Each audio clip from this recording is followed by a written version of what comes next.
anyway? Schmutz? Yeah, schmutz. I think it's Yiddish. We're It's live. schmutz. I Schmutz. think it just means like just something dirty or like Oh, I'm you know schmutz. schmutz. Oh, All there we go. right. Dirt, yeah, dirt or a similarly unpleasant substance. Ah. Yeah, I think what is it? I'm pretty sure it's yeah. Oh, okay. It comes from Middle High German. Oh, well, that works. Right, there we go. Good. All right, you ready for Learn this? some, no, but go ahead. We All learn right. something new every day. Good morning, everyone. It is May 8th, 2023, Uh, and you are watching the Rage into the vlogs. oh my goodness. Mm, What is it? It's Monday, right? it is Monday. It Oh, is Monday. it is Monday. Okay, I just have to, yeah, because I have to make my post-its again. I don't have my post-its anymore. But okay, it's Monday. It's Monday. So I guess we should do this then, right? We absolutely should, but I've got to get back in screen Oh, because okay, there my we go. children are messaging me like freaking crazy right now. All right, Well, you ready for this? absolutely not. Go ahead, hit it.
Woohoo! Good Oh, morning. good. Good morning. Good morning. Oh, look at you all backlit. I Is the know. fire still in the background? No, they This- must have put the fire out because the smoke has all cleared. oh, okay. Now that would have been very, dramatic to have, it's like, oh yeah, Well, I all mean, it's things normal. Louisiana. You never Everything's know. normal here. Oh my goodness. So yes, good morning, Nita. Good morning. So did you get good sleep at least? Did you get Dude, did I you get crashed. I bought Oh, some that's good. freaking indica strain THC edibles, and when I woke up this morning, I had a handprint on my face. My thumb was like embedded Oh, into my fucking jaw, and it was all the way across my face, and it took almost an hour for it to go away. So, wow. Well, but yay! but in a strange way, that's good because at least you finally got Yeah, sleep. it's the Um, first time I've slept since we've been here. why? Yeah. So it's like So, for everybody who's who's tuning in right now, the king of the armadillos is back in the hospital again, and Nita is keeping tabs. You know? Oh my goodness. So who's joining us in the chat today? all right. So far, we have got Joseph and Bristolian Dave Hello. and Joe D. Hello. McPhee, Oh, hello. and Welcome. Yeah. and And some strangers hanging out, hiding, and not saying hello. oh no, yes, I know. Oh, hello. Hey, Jaden. Hey, baby, I love you. Look at Mm. that. She has to wait for the vlogs to talk to you. And yes, I see you. The 10 people watching us from regions beyond and next to the giant eyeball on my screen. Thank you so much for tuning in. And if you're joining us from Facebook and you're joining us from Twitter, come on over to YouTube. Join the sexy people in the chat. It's a lot easier for us to have a conversation here on YouTube because Facebook acts up and Twitter doesn't even let us see your comments. So Twitter hates us. Yeah, I know. Twitter hates us. So just come on over. We'll have a lot more fun here. Yes, Miss Anya, you are allowed to hide. Yes. Yes, she is on location.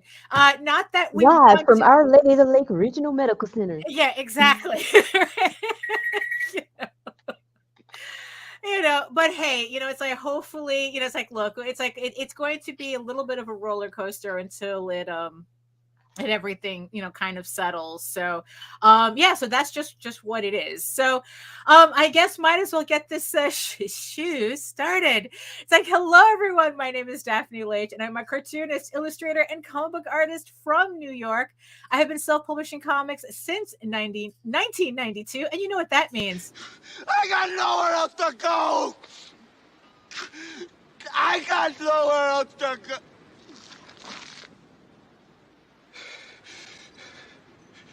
I got nothing else.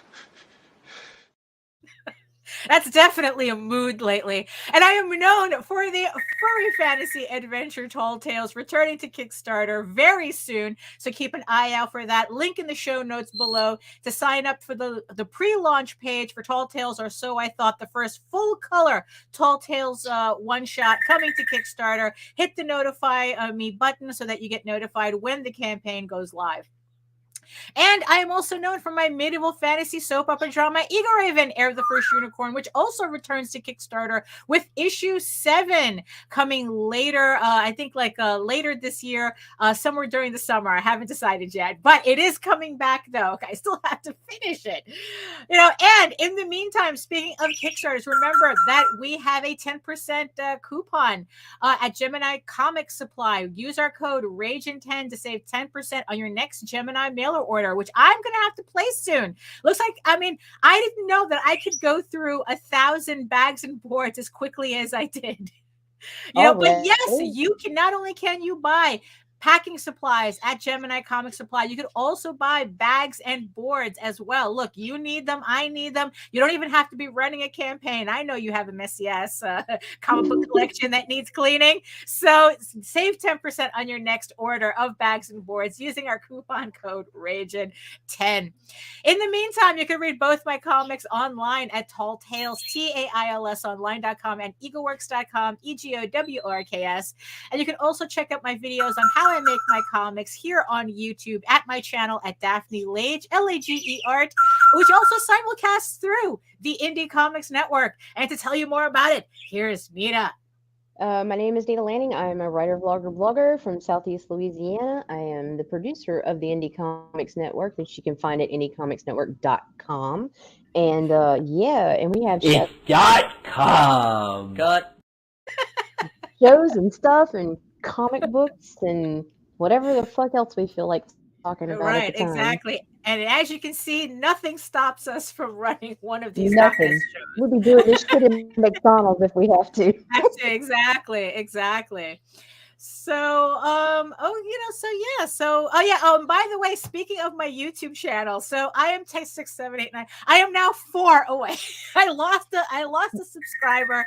Could have been a bot that got purged out. Who knows? I lost a subscriber, but I'm still 4 away from reaching 1,000 subscribers on my YouTube channel. Yeah, I know. It sucks. Without Jake.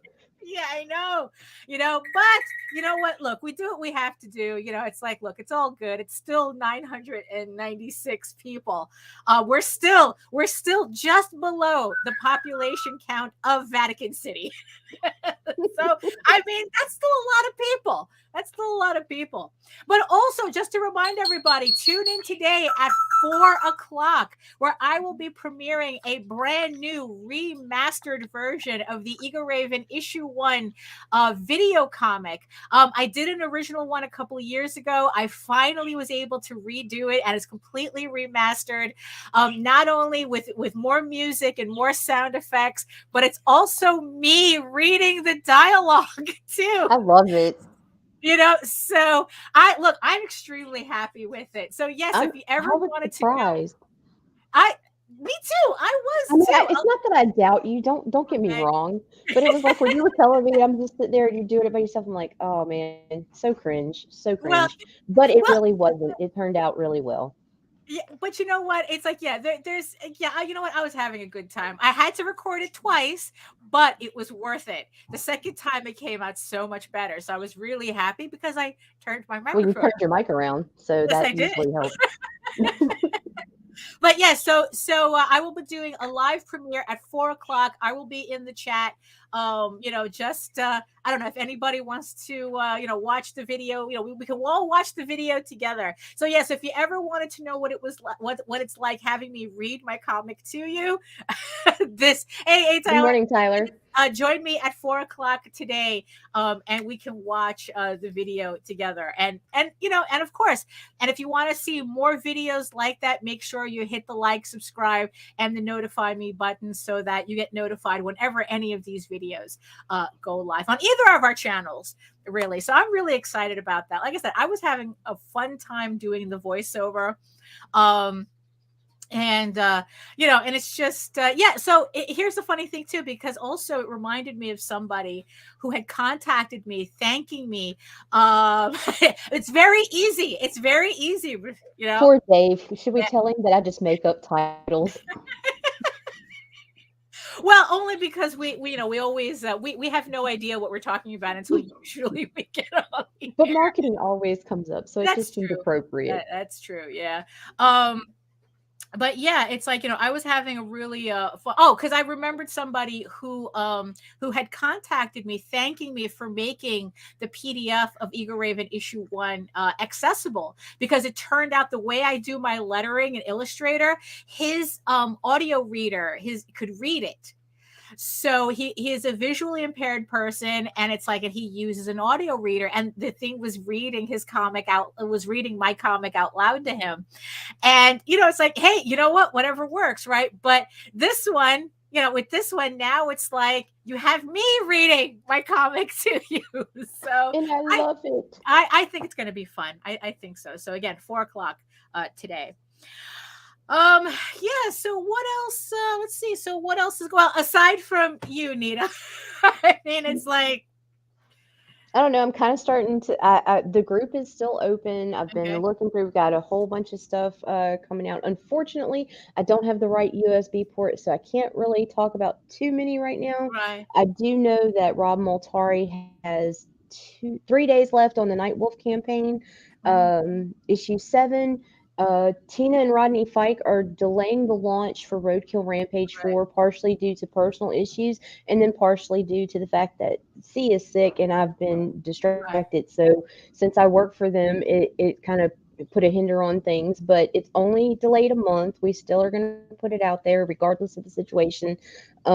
Yeah, and that's all I know right now besides Tall Tales, which you talked about. So right, yeah. Yeah, and like I said, all the links are in the show notes below. Tall Tales is in pre-launch right now, so make sure you hit the notify me button to get notified when that campaign goes live. And yeah, so I actually, it's funny. So currently I'm working on Tall Tales, right? Actually, I'm working right. on 3 projects at the same time, which And it is shows. kind of harrowing.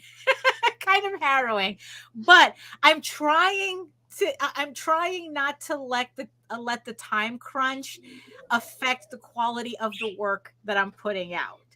I mean, It doesn't. It doesn't. You're doing great, dude. Yeah, no, I'm very happy with the work that I've been doing so far. Like I said, it's like this Tall Tales project. I'm lettering it right now, and I'm really looking forward to having this printed. And I was, and I was just like looking through some stuff because I had to find some books, and I happened to just like, I had to like pull out all my comics, all my sample comics, just to like look for something. And then I realized what this looks like. I mean, it's like, look at this. This is like 6 issues of Eagle Raven right here. And I was just like, I kind of like had to stop and really look at it. It's like, whoa, it's like, it's like I remember doing the campaign in what like January 2021. And here we are, here we are with me just about, in the middle of coloring issue 7 of this as well. So Oh it's my like, God. I so need to find that fucking Haps clip because that was my very first vlog ever, was promoting Ego Raven issue 1. oh, And I that's look like I funny. was such a simp. Oh my God. I was Oh, drooling well. over you. Now it's like, Oh, oh, well. that's Daphne. Right. Yeah, exactly. From simp to pimp, as you put it. Right. Because Right. Nita earns her 10%. So yeah, so I thought that was just pretty cool that it's like, that I've gotten this far, in what I consider, I mean, or to me, it's a shorter amount of time than it took for me to do Tall Tales. And to add to that pile, I also received another proof for a nice. future campaign. So this is a proof for the shorts collection, the first issue of the shorts collection that I'm putting out in a future campaign. This is Eagle Raven Tales from the Outer Kingdoms.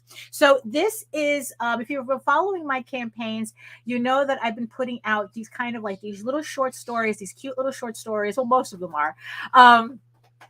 Where it's like they're little vignettes that don't exactly fit in the main storyline, and if they kind of like they wouldn't make any sense to the main storyline and would drag out the story. But I still wanted to tell them, so I decided to make to do the short stories and put them and then put them in their own issue.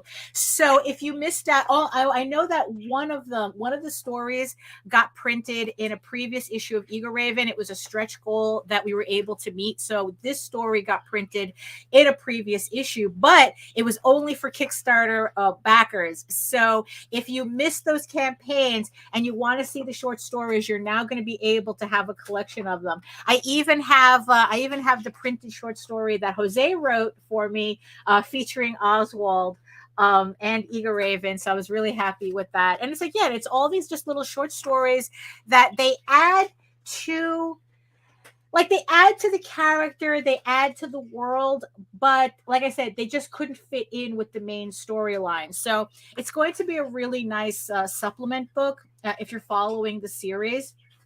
And it's going to be part of the Eagle Raven, the Unicorn's King's Daughter, also known as Medieval Unicorn Viking Slut campaign, which is coming up. Ever. I know, it's just coming up later this year. So we're going to have kind of like the sexy book and the kind of like the, I don't know, I think Safe for Work book in the same campaign, so that it's, if you don't yes, they very much do add to the mythos. I mean, that's kind of like the whole point of them.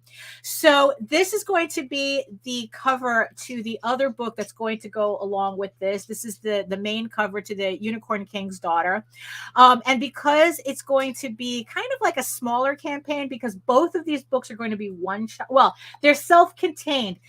Unicorn King's Daughter is a one-shot parody book. It's based on the Conan story, the Frost Giant's Daughter. It's a complete parody, one-shot. And then you're going to also be able to get the collection of the first issue of the collection of short stories. And just to show you, like I said, I'm working on these books at the same time. Yesterday, I was able to finally finish one of the other variant covers. I actually started working on this cover on House of Bob. For obvious reasons, I can't show the full version of it, but I figure I'd give you guys a peek at this variant cover that I'm going to have on that campaign as I almost well. died when I saw this yesterday. Oh my God. This is fantastic. Even when I finished it, I'm like going, holy shit, I did that. Mean, it's like I said, I'm trying really hard not to rush. I'm trying really hard not to have the quality affected by the amount of work that I'm doing. And I think after finishing this cover, I'm okay.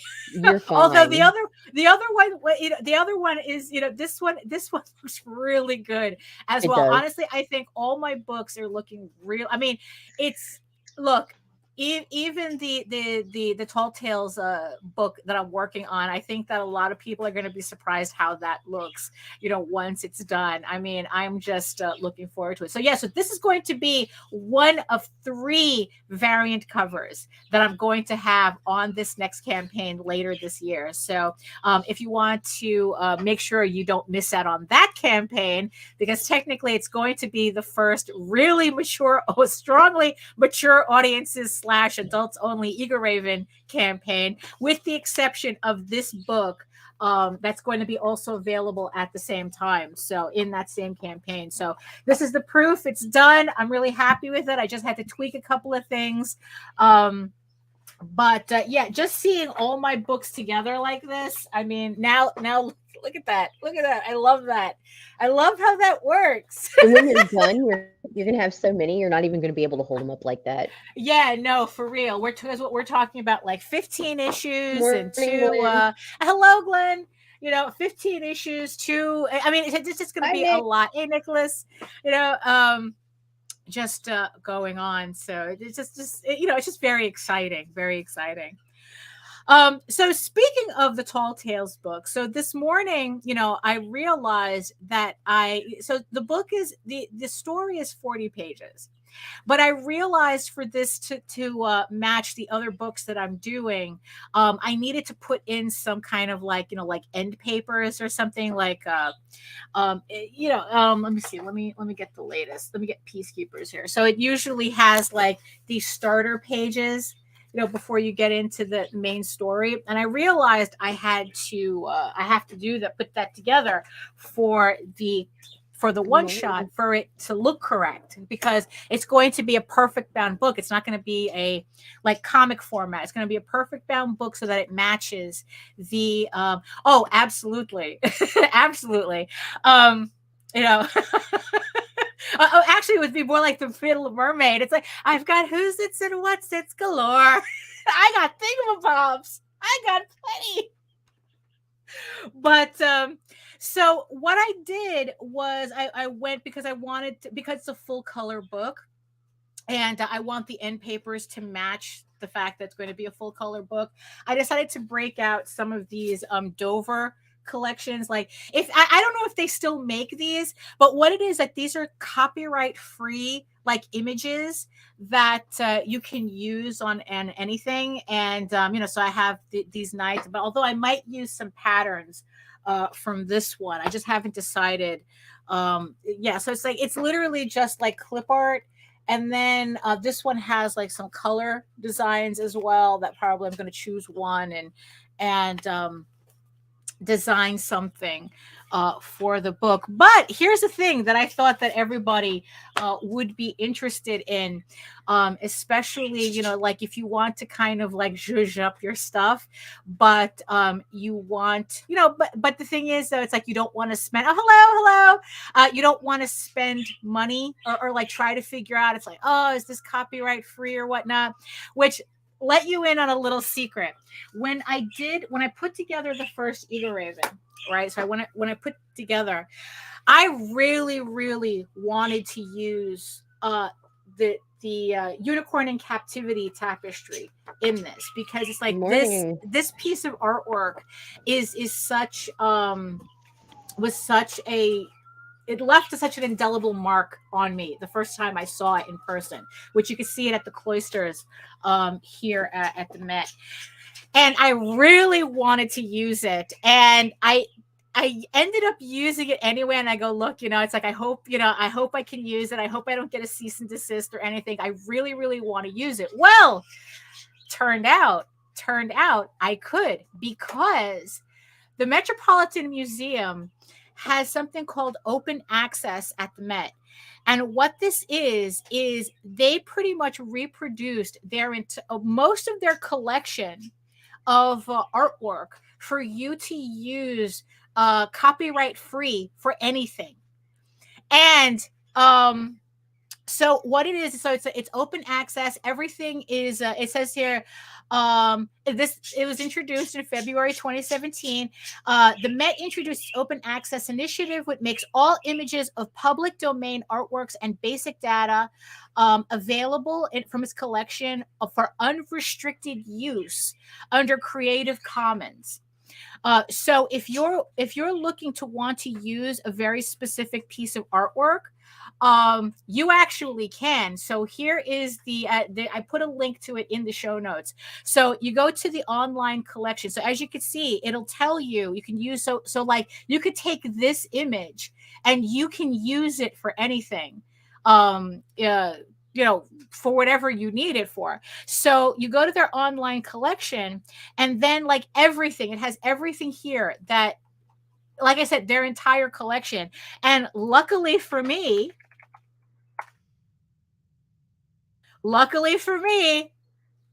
this is public domain now. So I can actually use it without having to worry about, anything. So, so now it's like I feel even more, Yeah, because I would have just assumed Peter S. Beagle owned this.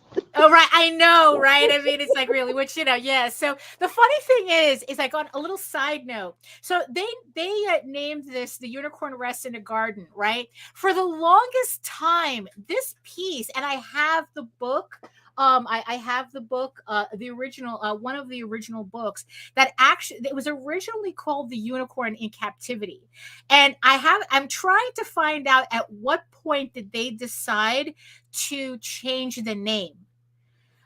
Because it's like I said, I have an original book from the Met that calls it The Unicorn in Captivity. But for like a little while, I began to notice that now they call it The Unicorn Rests in a Garden. Well, because they can't call it The Unicorn in Captivity. No mortal can captive a unicorn. Well, you see, that's the funny thing, because if you actually read what this tapestry is supposed to symbolize, technically it's not captive. Because it's like the unicorn can obviously, like, you think that delicate little chain can hold the unicorn? Do you think that it can't just walk over that fence? No, she's willingly submissive. Right, exactly. That this unicorn is being willingly submissive. Exactly. Considering that it was a wedding, this was made. Yeah, exactly. It was always in captivity, but like this would. Yeah, I know, right? Look, I was concerned. A cease and desist can come from anywhere for the strangest of reasons, So, yeah, but like I said, that's just a side note, though. So I got a little distracted, but I was just really happy that I could use this this piece in my work without having to worry about it. So I just thought that this was something interesting for everybody to take a gander at. If you wanted to like I said, if you wanted to like spruce up your stuff a bit, just go to, and it seems that there's a lot of other museums that also do this as well. Let me see. I think, yeah, like here, because they have like here peer organizations, Cooper Hewitt, the Art Institute of Chicago, Cleveland Museum of Art, National Gallery of Art, the Smithsonian Institution. So, like head on over to these other websites as well and see if they have something similar.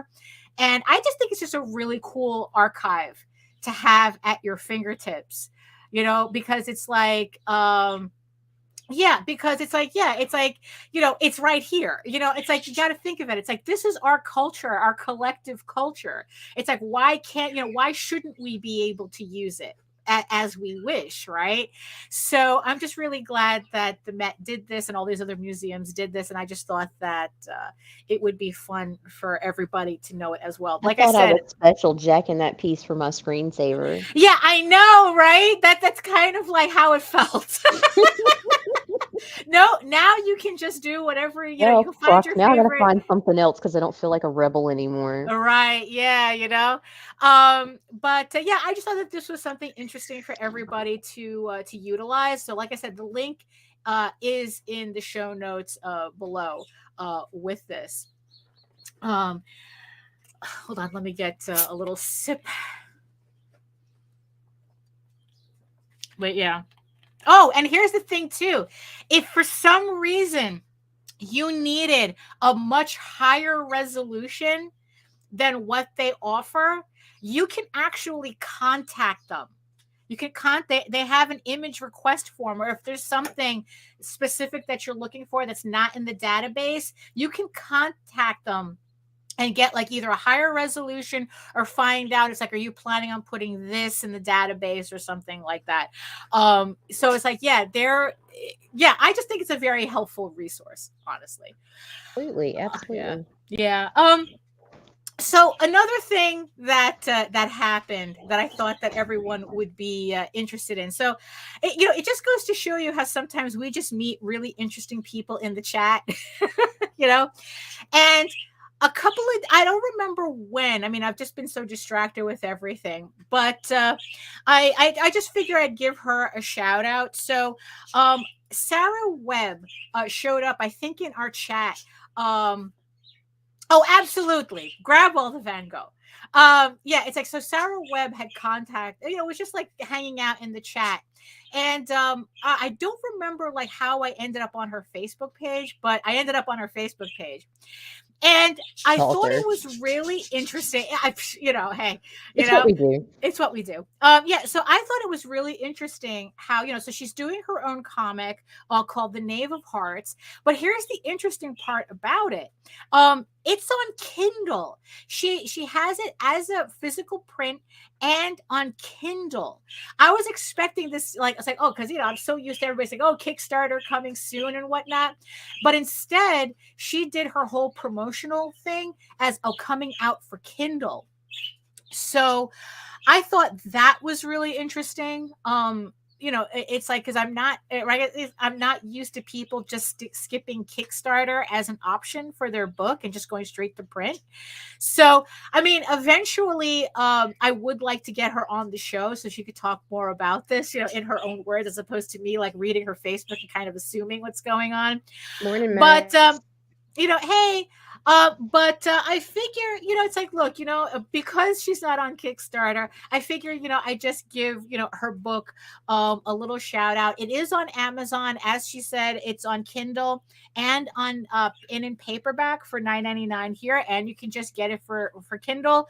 You can read, if you have Kindle Unlimited, you could actually read the book for free. And and I just thought it was like pretty interesting. It's kind of like a steampunk fantasy type of story.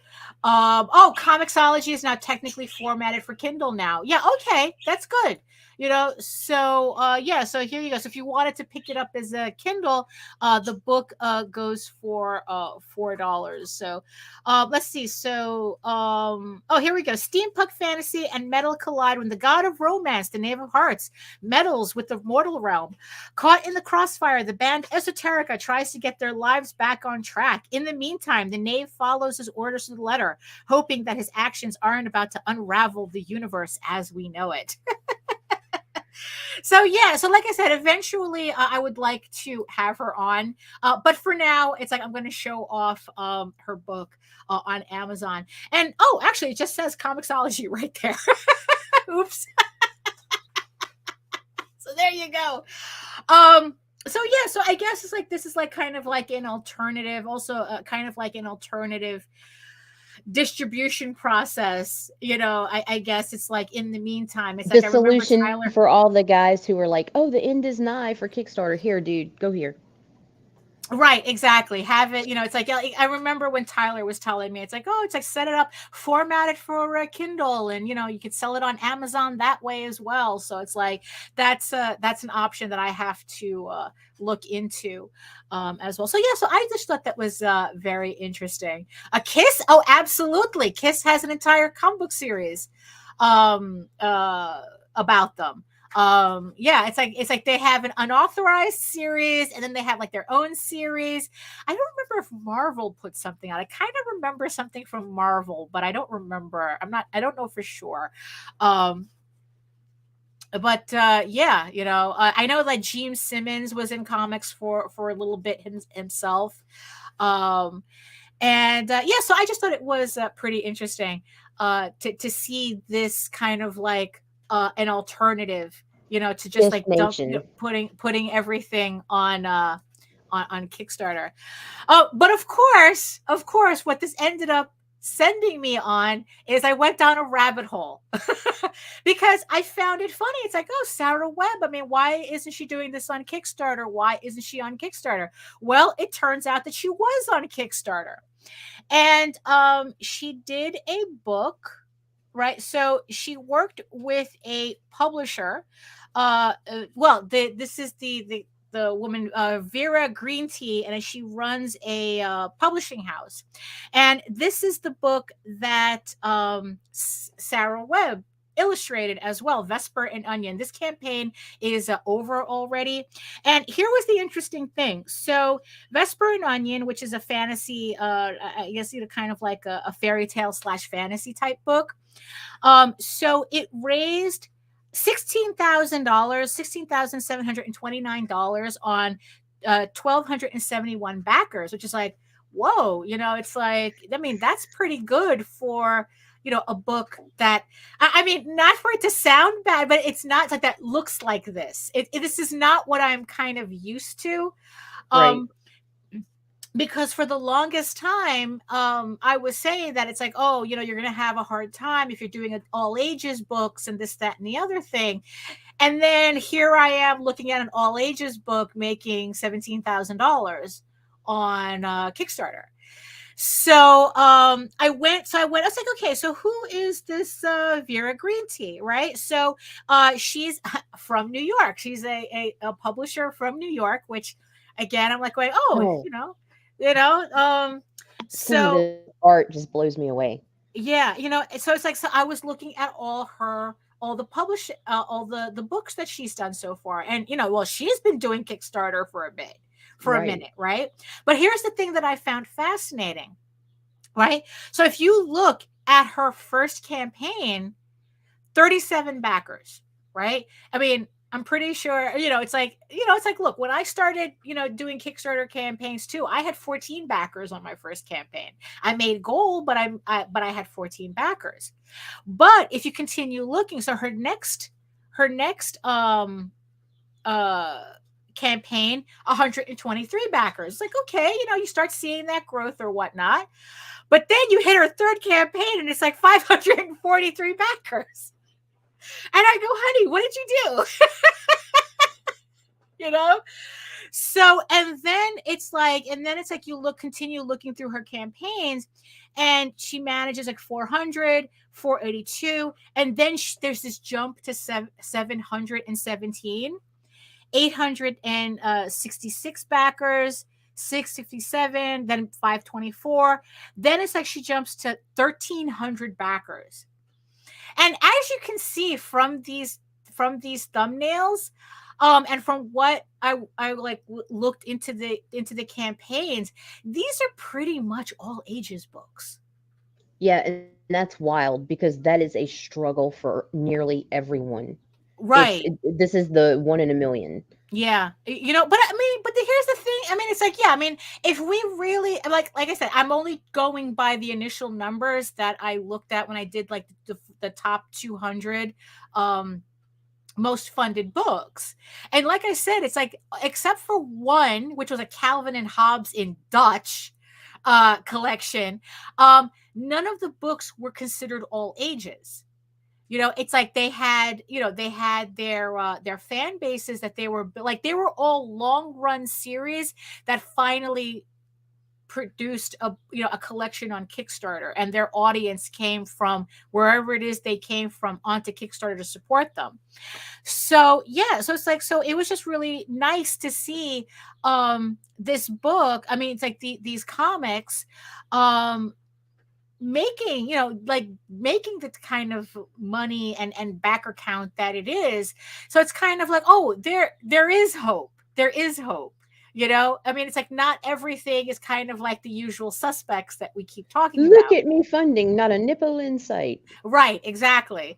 So it was just really refreshing to see like a well-funded, like kind of like all ages book.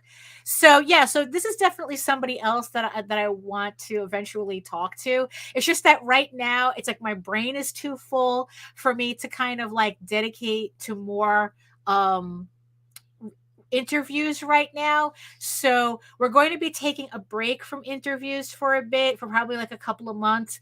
And then hopefully these people will be interested by the time I get to them. But the thing is, though, I felt, yeah, I know exactly. But I just wanted everybody to know them in the meantime, just so that you know that they exist, just so you know that they're like other people doing different things on Kickstarter. Or even on Amazon, that there are people doing other things, that there are different ways that you can do your books without feeling like, oh, you're stuck in crowdfunding forever. So that was like pretty interesting. And then this wasn't related to this rabbit hole, but the other day I had come across another. Actually, this was like a Facebook ad, but I remembered seeing this other campaign.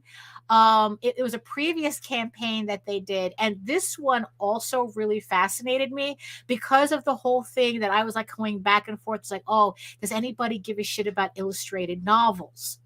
It's like, am I going to have a hard time? It's like, it's like when I finally put out my illustrated novel, which is the Eagle Raven Cult of the Wolf Witch, and also the other book, Whispers to Eros, which is, they're both going to be kind of illustrated novels, or at least hybrid novels, right?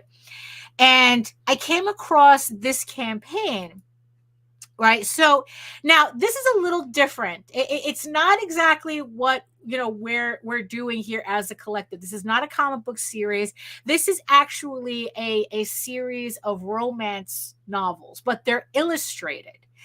So, and of course, the number here really intrigued me. 2,000, I bet it did. Yeah, 247 backers, raising $381,000. Not too shabby, right? Not too shabby. So, so what this is, it's a collection of romance stories, fantasy-based romance stories by a bunch of different authors. And I guess these are the main. They also run a podcast that I was listening to the other day, and it's like kind of like a completely different realm. It's like, now the thing is, though, this is also what intrigued me, is that this is a collection of erotic fantasy short stories. So, so maybe that's the reason why it's raising 300,000, maybe not. Nipples in sight. Right. Well, yeah. Well, but in text, though, in the text, not in the artwork. That's the dark, funny wet, thing. moist cavern. So I mean, it's these beautifully formatted books. I really, I really had to give them this beautifully formatted. And here's the thing, too. So it collects 6 books, right? But get this, just look at this from a formatting standpoint, because honestly, it's like, that's, because I'm fascinated by how people put their stuff together. So it's 6 books, right? Technically, it's 6 books, right? But each book is a flip book. Get the fuck out. You get one story on one side, and then you flip it, and you get one story on the other side. So technically, you're collecting 3 books, 6 stories, but depending, I guess, which story you like the best, you can display it however you want. Which whatever, so I mean, I thought that was pretty cool. So it's like, you just flip it, and now you read the other story. So it's kind of like each story is getting its own book without getting its own book. It's kind of, it's kind of funny, right? And then this was also the thing that I like too. I didn't know what they were called. They're called step backs. I guess like these are illustrations that when you open, like instead of like end papers, they're illustrations that I guess. In the romance fiction world, they only focus on email lists. So most of these ladies have big email lists. Yeah. I think that that's what's going on here too. I really do, because it's like the name of the company is called Bonkers Romance, which is a funny Bonkers Romance. I'll show the previous campaign that they did. But I mean, look at this, the slipcase. Look at how beautiful this is. Right. But this is the part that I really found intriguing, right? Is that they have these vellum inserts. Like the book has some illustrations in it, but they have these full color vellum inserts that you could literally like, they either like, they're see-through prints that you could just tuck in the book, and it I would kind love of that like, shit. I mean, I thought that was really, really fascinating. And Yes. it's like, oh, and my brain just like, oh my God, could I do this and blah, blah, blah. And this, that, and the other thing. And I could do this and I could do that. I mean, it's like, so you can get like these different like vellums. You can get the set. So you could insert them into the book. And I guess they also have adults only versions of the vellum set too. To insert into the book. To insert into the book. So it was, yeah, exactly. So, I thought that was really interesting format wise. I mean, it's like, because it's like, look, printing, it's like printing black and white is always going to be significantly less expensive. I'm not going to say cheaper, less expensive than Right. doing a full color book. But this is a really interesting alternative to that. Where it's like, you just like, well, they could either be prints by themselves, they could be prints, or you could put them in the book in their designated page, and it could just enhance the book that way.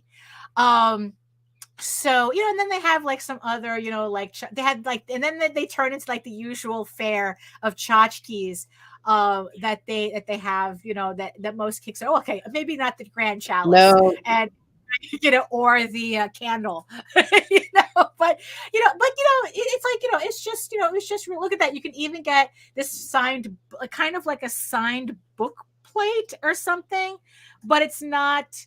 Oh, it's kind of like this is like a swag box. So I guess it's kind of like a mystery box or something that's signed, and it's like, oh, you get like everything in it. I mean, it's like, there's just a lot going on this campaign. And I thought it was like really interesting to see, what other people are doing. So, like I said, this is Bonkers Romance, and the other book that they did was Peculiar Tastes. I remember seeing this. This is all the monster. I love this image. Yeah, it's like, so these are for all you monster out there. So like us. So it kind of runs on the same thing. It's a collection of fantasy short stories, and and I guess they use the exact same format. I guess this was the book that they started it on, where it's double. So I love that shit. I love that. I mean, it's like, I might have to do something, trying to like figure something out, because I love this idea of having two books together like that. I mean, I don't know. We'll see. But it's kind of like the same thing. So, so again, here's the vellum. That it's like, they have it. You open up to the page where it's supposed to go, and instant illustration. I mean, I just think that this is fascinating. And what, it's like, let's see, what did this campaign raise? Okay, so this one raised, they got 4,095 backers, raising $4,551. $400,000 ish. I mean, it's like, yeah, I don't know. I just think that looking up these other campaigns, or finding these campaigns, stumbling. I mean, I literally stumbled upon this campaign. Was pretty interesting, because it's like, yeah, I think that sometimes it's important for us to look at the rest of Kickstarter. Absolutely. Just to see what else is out there.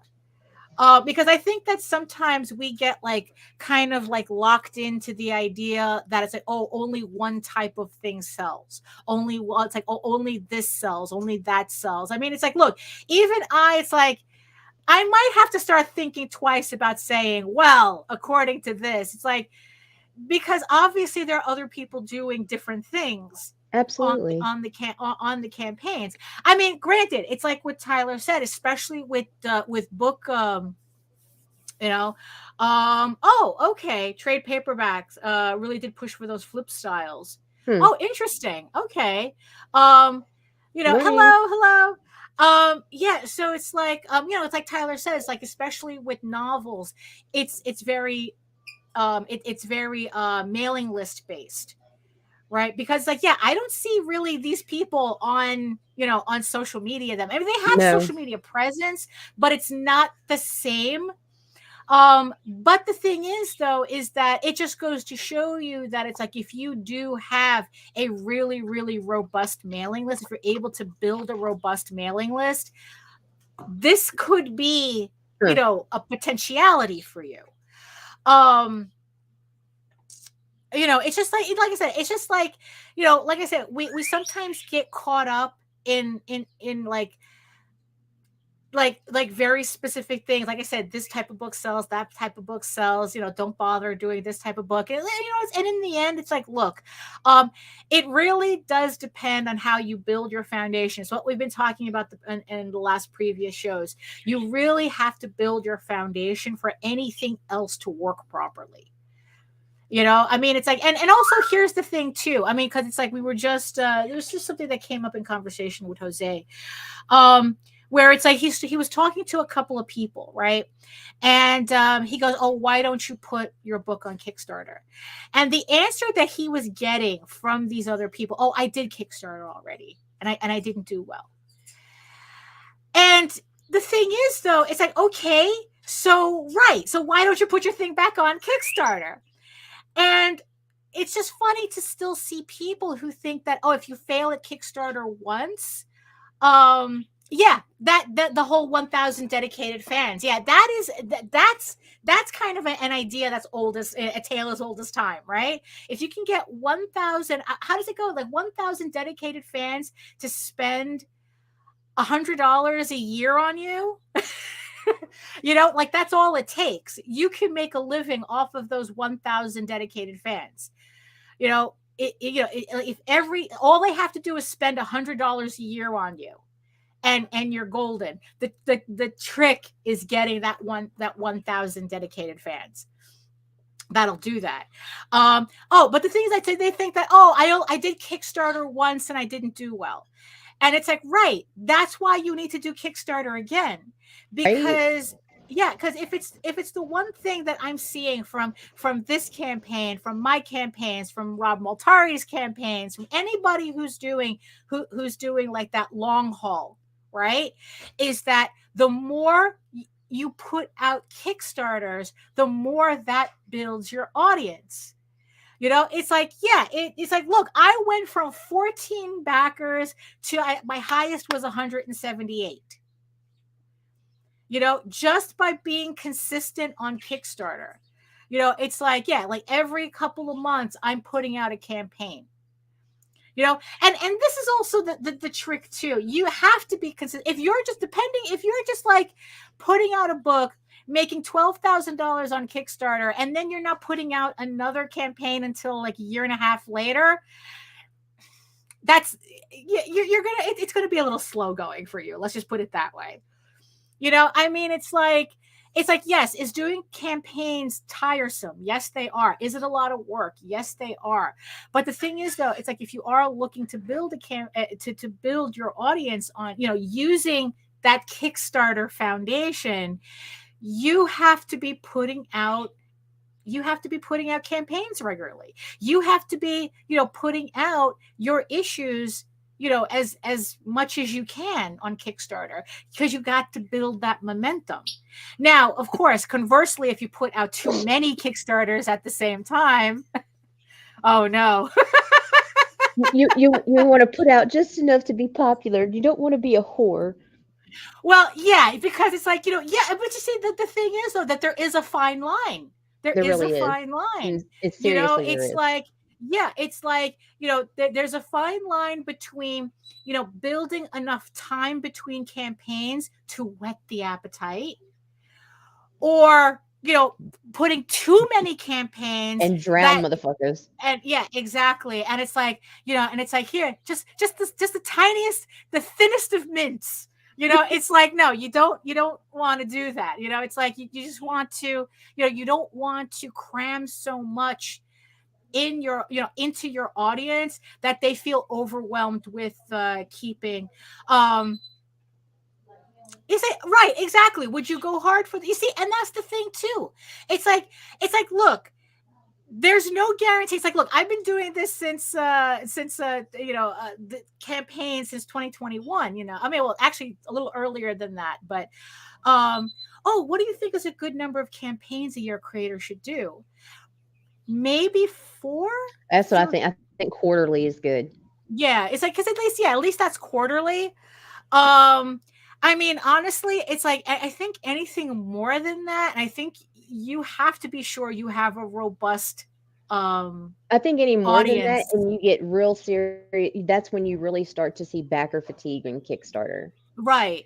Like, You know, you really and do. yeah, and because also I think too is that and also here's the thing too. We were talking about, because I know that on your show we were talking about trade waiters, right?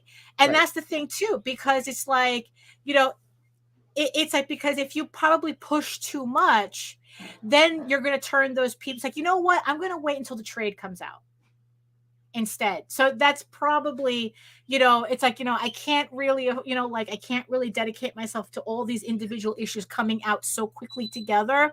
So I'll just wait for the trade. Right. So I guess it depends on what you're trying to cultivate. Yes, building your audience is completely independent of the platform. You can use a platform like with something like Kickstarter, where you can kind of use the algorithm in your favor to help build your audience. Honestly, you really should be building your audience outside of the platform. Use the platform to augment your mailing list, your audience, but it shouldn't be the end all, because the idea behind having a robust mailing list is that you can take them anywhere. Again, no platform should be your end all, because platforms disappear. Yeah. It happens all the fucking time. Am I one of those, oh my God, Kickstarter's dying types? No, I'm not. But yeah, but who's to say it wouldn't, or it can't? Right. And it's like, and here's the thing.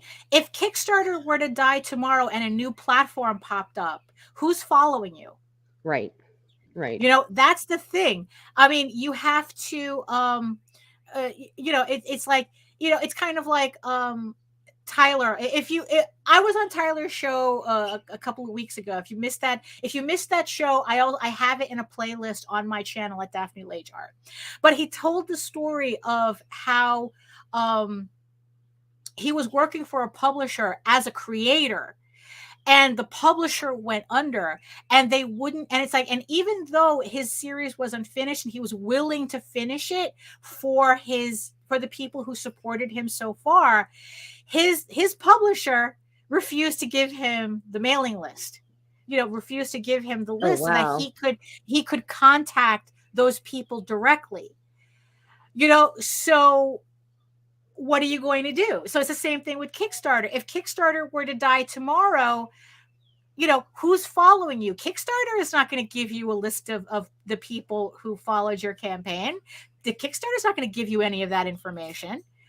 So you have to, just like Patreon won't, just like Facebook won't, Facebook holds your audience hostage. I mean, that's the thing. Facebook wanted you to bring all your audience to Facebook, only for them to say, okay, now you'll be lucky if you can reach 10% of your own audience that you built. So it's like, yeah, so your audience has to be built separately from the platform, because the platform is interchangeable. You should be able to go to any platform and have your audience follow you, not the other way around. It's like, I can remember that tweet the other day. Oh, bring your own audience, bring your own audience, bring your own audience. How am I supposed to bring my own audience? You have to build it, and they will come, right? So you have to put in the work to build your audience. The platforms are not going to do it for you. Are some of them easier to build an audience on than others? Yes, but you still have to build it. Right. They're not gonna hand your audience to you. You have to find your audience. I mean, shit, not even publishers want to find your audience for you anymore. They want you go to a publisher and you're like, okay, what's the point of me going to a publisher and they want you to promote yourself? Yeah, it's like, if I have to do everything myself, I might as well be self-publishing and not have to split the money with them, It's like, but that's kind of like a different story. I mean, it's like, actually, that's more of a conversation like Jose usually has on Sundays. So, so if, yeah, well, yeah, but the thing is, though, it's like your audience is always going to be segmented. But the thing is, though, what you have to figure out how to do is how to get those giving like one space for those segments to meet up, Right. if possible. Like your website, like, And it's a that's hard why, conversion. Nobody's yeah, saying it's easy. It yeah, is that is the right. actual fucking grind in the Right. business. It's like, look, not going to San Diego affected us in a way that there were people who only bought our stuff at San Diego Comic-Con. Didn't matter how many mailing lists, website, whatever. No, I want to buy your stuff at San Diego Comic-Con. I can't help that. So it's like you have to kind of like work with the audience that will work with you, kind of. I mean, if you have people that you only see at conventions and they go, nah, man, I don't want to be on your mailing list, I'll catch you at the next show, then you either go to that show or you miss out on that sale. I mean, that's just kind of like the reality is that you're not going to have 100% conversion on a mailing list, like on these different things. There are people that no matter what you say will only buy your book on Kickstarter. Right. They will only buy your book on Indiegogo. They will only buy your book on Crowdfunder. It's like and the thing is, though, it's like, okay, well, I'm not on those platforms, or I do one platform over the other. It's like, you have to work with the audience that you can work with, Yep. because it's like, look, it's kind of like, pining over somebody that doesn't like you. It's like, why are you wasting your time? There comes a point where you're just wasting your time. Please just love me. Yeah, it's like, look, it's like, then it's like, you just have to, yeah, it's like, yeah, work with the audience you could actually build and send stuff to directly, but I just thought it was just a little fun to look through those different campaigns just to see like how different. Yes, and it's like, it seems that novels and comics definitely are two different audiences, but format wise, I really like the options that I have, that I'm seeing, that it's like, oh, this will be fun to do. This will be fun to do. And to see whether I can get a comic book audience to they buy. do have varying audiences, but they Yeah. also, comics and novels also have a decent crossover, more so than comics and games. Mm-hmm. Right. Well, that's true. Yeah. Yeah. Like, I'm more likely to cross over with, like, but you know what? I'm doing the novel anyway. I'm doing the 2 novels anyway. So I'm definitely going to find out firsthand how this is going to work.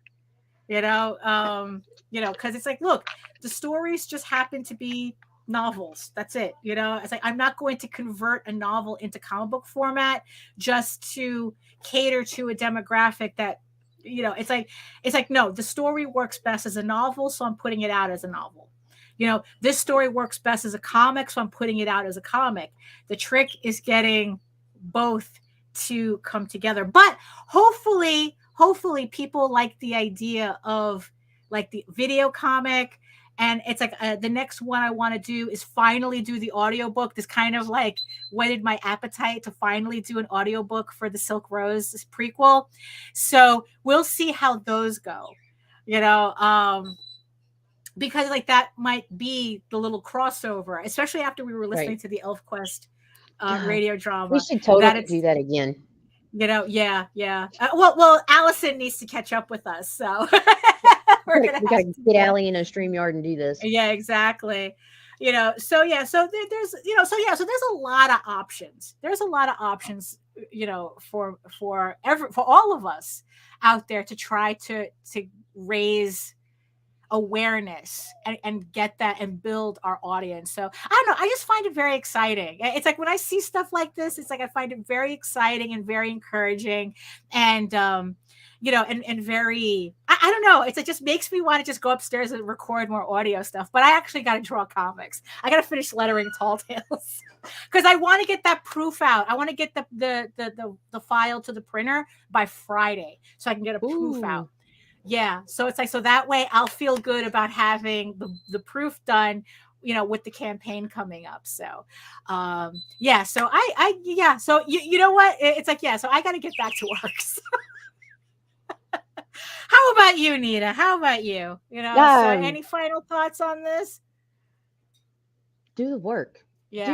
Just do the work. That's it. That's it. And stop complaining. And stop making me complain about people complaining, because then there I you look go. like a Yeah. hypocrite. and also like, expand what you're looking at on Kickstarter. It's like I said, it's very easy for us to get wrapped on one thing, or why, like, oh, only this, only that, only the other thing. But it's like, you know what, there's a bunch of other things on Kickstarter. Don't get so far out there you get lost, though. Yeah. Focus on things that are going to be relative some way, shape, or form into what you're doing, because it's a vast world out there, and you're going to get distracted. You're going to lose track of your work. But yeah, no, that's true. That's true. It's very easy to get distracted. But that's why it's like, I felt that, what I could, like, what I showed, it's like, okay, I can incorporate this somehow. Absolutely. You know what? There was something that I think it was Ryan Holiday that posted on Twitter the other day. Let me see if I can find it. Let's see. Did he say it's like? I think I don't know. That pretty much that the thing, when you're looking at something, always keep in mind this one question: what am I going to do with this information? So hopefully that'll keep you from getting too lost in the details. It's fun to look at these campaigns, but in the end, it's like, what am I going to do with this information? How is this information relevant to me and the book that I'm doing and the work that I'm doing? How is this relevant?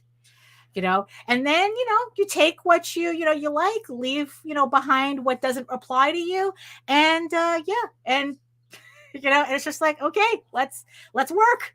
Let's go work. So were those your final thoughts, Nita? Just do I don't really have thoughts right now. I'm kind of an empty vessel. Right. Okay. I gotta get to work, though. Are you wearing a CDC shirt? Okay, so like, check it out. Center for Devouring. For what? Devouring cookies. Oh! Oh my goodness! But very appropriate for what we're in, right? Yeah, you know what? I would wear that shirt too to the hospital. I'm gonna wear the shit out of this shirt. Well, as always, I'm pretty sure everybody, good vibes to see. It's like, let's send all the good vibes to see Nita and hope that they get out of the hospital soon, and like, kind of like stretch out that distance between hospital stays. Yes. Oh my gosh. Yeah. So all the good vibes to see it, and Nita, and yes, and tell C that as a collective we were all thinking of him. So, the king of the armadillos. He's never gonna live that down, No. Oh my God. So I would like to thank everybody in the chat for joining us today. It's kind of like we're all over the place Monday, but you know what? I hope you all had a good time. Thank you so much for the 6 people who stayed behind and, and watched the full hour. Thank you so much. Yeah. Thank you so much. Like I said, I hope you got something out of it. I hope, check out the campaigns and the stuff that I showed. Again, everything's in the show notes, including the Metropolitan Museum of Art archive, for you guys to check out. That's all in the show notes below. So I hope that's really helpful for you guys as well. So if you want to learn more about me and my artwork and everything else going on, including all of my upcoming campaigns, head on over to my main portfolio site at egoworks.com, EGOWORKS, where you can find links to all of my galleries and social media sites, but I mostly post to Facebook if you're interested in seeing sketches and current work in progress and live time updates. And remember that you can see you can come over to YouTube at my channel at Daphne Lage, Lage Art, to see all my previous videos, all my previous live streams, and catch me on Wednesday from 4 to 6 p.m. on my own channel for my own drawing live stream. 2 hours of drawing and rambling for everyone to enjoy, for almost the whole family to enjoy. Which also simulcasts through the Indie Comics Network. So pick your poison, but make sure you subscribe to at least my channel, because I'm just 4 people away from 1,000. And I really, really would like to hit that milestone. It would be nice. It would be very nice. And remember that you can read Eager Raven, Air the First Unicorn also for free at my website as well. It updates every day from Monday to Friday. We're already on issue 2 on the website, or you can or if you're feeling impatient, you can download the first 16 pages of Eager Raven as a free PDF for you to check out before the next campaign goes live. But if you're feeling more of the furry persuasion and you want more of a Lord of the Rings type of adventure, you can follow the link over to Tall Tales, TAILSonline.com, and not only can you read the first 20 issues of Tall Tales for free, you could also read the current story arc that's uploading now, Tears of the Mother, uploading Monday through Friday as well on the website. Remember to catch me at 4 o'clock today when we're premiering the Eager Raven, Air the First Unicorn issue 1 video comic. You know, it's like I'll be in the chat. You know, we can you can all have opinions. You can all have opinions on all the different voices I slightly try on it. But you know what? We're going to have a fun time. I'm really proud of the way this video came out, and I really hope that you guys enjoy it as well. So thank you so much for joining us today on this beautiful Monday, at least on my end. Anita's end, there's fires in the background. So, you know, who knows what's going on over there. And like I said, all the vibes to see to him to get better and get back home as quickly as possible. So, in the words of the ancients, eat your food, moisturize, mind your business, and do the work. Because when you actually do the work, you never have to fake your accomplishments. Trust me, guys, it's worth it. The work is hard, but it's worth it. We'll see you guys later.